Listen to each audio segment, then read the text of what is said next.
TNT, tila ayaw ng pabuli pa sa ilalim. Matatandaang hindi nga nakuha ng TNT ang kampyonato ngayong All Filipino Cup ng PBA. Isa sa naging dahilan din dyan, kita naman natin kung paano denomina ng big man ng SMB na si Junmar Fajardo ang ilalim nito ng kontra TNT nitong kakatapos lang na conference. Pero ngayong second conference sa import laden, tila gumagawa na ng paraan ang TNT tropang giga para hindi na sila madehado pagdating sa ilalim.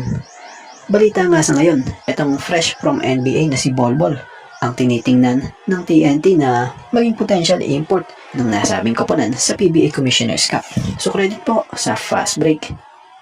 So para nga sa opinion nga natin dito kung di rin naman nila makukuha si Rondae Hollis Jefferson ngayong conference or season, dulot nga kung saan nagka-injury nga po ito na siyang tinamo niya noon nung naglaro siya sa team ng Meralco sa EASL.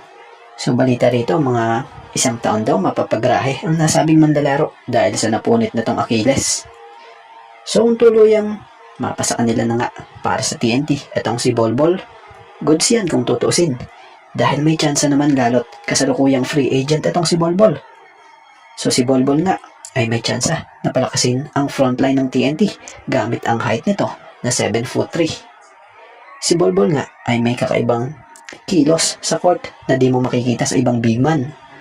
Bukod doon, may shooting sa perimeter ito, hindi tulad ng ibang big man na pang ilalim lang.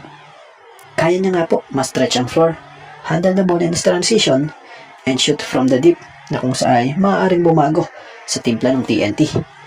Bukod doon, magiging malaking tulong nga rin po ang depensa nito dahil sa haba ng wingspan niya. So sa mga hindi familiar kung sino talaga si Bolbol, ito kaunting background at pagkakakilanlan sa kanya. Siya ay isang 7'3" American South Sudanese player kung saan naging produkto ito ng Oregon. So bukod doon, na-draft nga rin po ito sa NBA taong 2019 bilang pang 44th overall pick ng Miami Heat noon. Sa naging stint niya nga po sa NBA, nakapaglaro siya sa 3 koponan gaya na lamang ng team ng Denver Nuggets, Orlando Magic, at nitong last sa Phoenix Suns. So tingnan natin kung tuluyang maparso ng TNT ang pagkuha sa nasabing 7'3" modern big man na si Bolbol. So pag nagkataon at nakuha nila ito, panigurado, malaki ang maitutulong nito para sa TNT. At dito tayo patungkol sa NLEX import na si KD Lane. Isa ito ITN basketball player kung saan kinumpirma nga mismo ng NLEX Road Warriors sa kanilang FB page na ito ang kanilang magiging import sa paparating na PBA Commissioner's Cup ngayong season 50. So si Lane nga po, produkto ng University of Massachusetts Amherst, kung saan na-drop din ito sa NBA bilang 55th overall pick ng San Antonio Spurs taong 2015 NBA draft. Kaya lang, bagamat na-draft ito, hindi rin ako paglaro sa NBA sa pagkakaalam natin dahil sa G-League nga ito naglaro.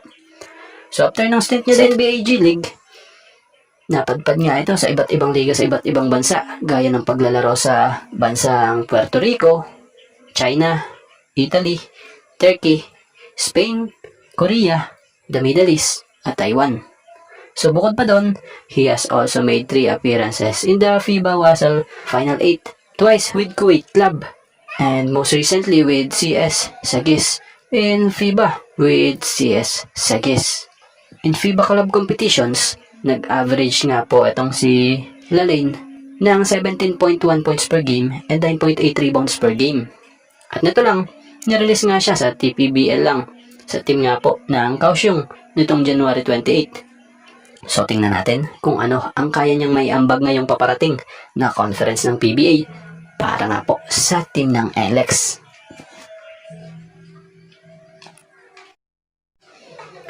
So trending nga agad ang balitang pagkakakuha ng Converge Fiber Exers sa player na si Calvin Abueva via trade. Kung saan credit po sa PBA dahil sa post nga nilang ito na tila pagkumpirma sa naganap na trade. So may nabasa nga tayo na 3 ang naging kapalit ni Calvin Abueva from Converge na sila King Caralepio, Mark Omega, and Ray Suerte. So ngayong nasa Titan na nga po ang 3 ito. At sa Converge naman itong si Calvin Abueva, panigurado magkakaroon ng kanya-kanyang mga assignment sa team na siyang kumuha sa kanila ang mga ito. So sa Converge Fiber Exers, tila jackpot kung titingnan natin o sa opinion natin dahil Calvin Abueva yan Last conference na nga, number 3 in the BP series nga yan. Kung di nyo matatanong kung saan nag-average ito per game ng 23.60 points per game, 11.90 rebounds per game, at 3.60 assists per game. Kung tutuusin, yan yung mga numero ng isang star player. Biruin mo, double-double per game Bagamat 37-year-old na, pero ang laro niya pang 30-year-old. So wala talaga sa edad ang basketball. Dahil hanggat andun pa rin yung husay or skills ay kaya mo pang makipagsabayan kahit pa sa mga mas bata sa'yo. Yan ang patunay na meron nga ngayon itong si Calvin Abueva. So sa pagdating ni Calvin Abueva sa Converge Fiber Xers, asahan na mas magiging dominate ang team na ito or dominante ang team na ito na Converge ngayon dahil sa ganda ng kanilang binuong rosters or lineup ngayon. So ano masasabi nyo rito? At bago nga ang lahat, baka naman po pwedeng makahingi ng isang subscription para sa ating channel or pakifollow na rin po kung nagustuhan nyo ang ating mga basketball update.